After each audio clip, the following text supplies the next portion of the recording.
ఇప్పుడు చెప్పు జనసేన ఏంటి పరిస్థితి ఇక్కడ? జనసేన ఓట్లు పడతాయా? పవన్ కళ్యాణ్ గెలుస్తాడా? పడతాయి. ఉమ్. అలాగే ఆయన కూడాని కరెక్ట్గా ఇది అవ్వాలి.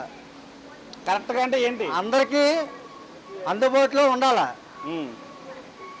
ఎవరికి లోట్లు లేకుండా చూసుకోవాలా. రేపు గెలిచిన తర్వాత అందుబాటులో ఉంటాడంటారా?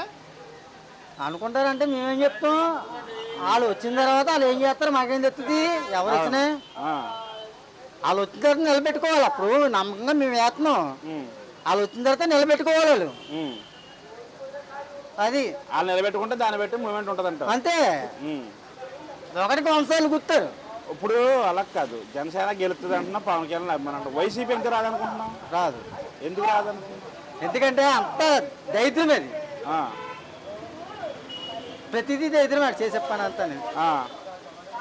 ఉన్నవాడికి డబ్బులు ఇస్తామేటండి, లేనివాడికి పెట్టాలి. కానీ ఆ.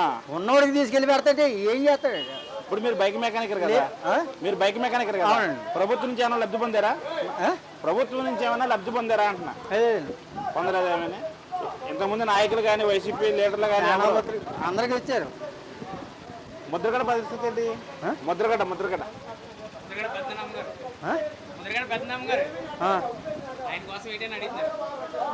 వాళ్ళ గురించి అయితే నాకు తెలియదు.